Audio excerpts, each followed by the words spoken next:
السلام عليكم ورحمة الله وبركاته. waxaan muxuu ahaa fursad fiican ka dhex arkay jaamacadan la yiraahdo Brunel University oo London ku taala.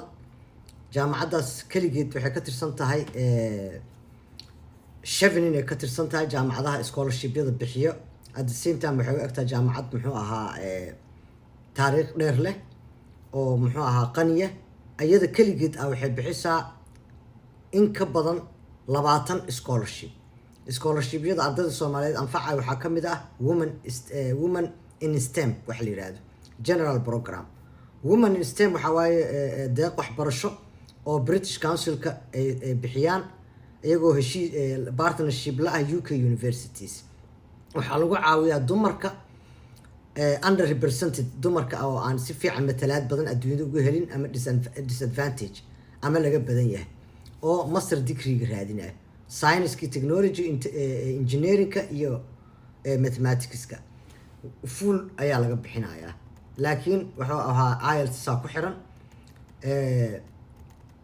waxaa kaloo jiro shuruudaha waxaan kasoo sheegi doonaa way badan tahay kuma soo koobi karo 3 daqiiqo oo muxuu ahaa TikTok aad u fiirsatiin iyo Reels-ka Facebook hadalkana halkaas kuma soo koobi karo wax dheer waa oo aan shuruudaha dhan hal u bixiyo. waxaa kaloo jiro Vice Chancellor's Excellence Award waxa la yiraahdo iyadana waxa waa merit based hore aad kugu sheegay midda naxariista international student-iga loogu naxariisto undergraduate waa iyo postgraduate labada way leedahay ardayda dugsiga sare ka soo baxay ardayda bachelor-ka wato oo raadinaya iyadana shuruudaheeda gadaalan ka soo sheegi doonaa.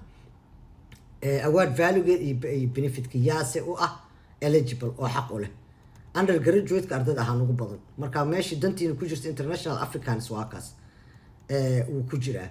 waxaa kaloo jiro 20 scholarship in ka badan ay bixiyaan waxa la yiraahdo sanctuary scholarship oo isagana loogu talagalay ardayda ama qof dhalinyaro ah oo wadankiisa kaga carar nabadgelyo oo qaxooti ku ah wadan kale sida Yemen, Uganda, Kenya dadka ku rafaadsan Carabaha dadka jooga Sacuudiga dad badan ku rafaadsan meelahaas ay todan dadka jooga. marka waxaas ay todan gadaalan ka soo sheegi doonaa shuruudaha ay leeyihiin ardayda Soomaaliyeed. waxaan rabaa inaan u sheego in aysan ay shuruudaha ka soo baxaan Ingiriiskana markastaba iska dhisaan. qofku wuxuu rabaa xataa aniga ligu qasbaa ma u buuxisaa dadka application-ka uma buuxin mana u buuxinaa ma raba inaan dhigmeerato dad Soomaaliyeed ku noqdo oo lacag ka qaato oo ilmo indha xiran aan ku tuuro qurbo anigan dhiig aan ka simeerto oo dad qalato ku noqdo ma rabo. arday kortaan raba maskaxda ka korto waa buuxsanaysaa luuqada baranaysaa shuruud kugu xirnaa ka soo baxaysaa shaqadeedu waa asxaan waa diyaar garoobaysaa waxa ka dhimana baranaysaa shuruud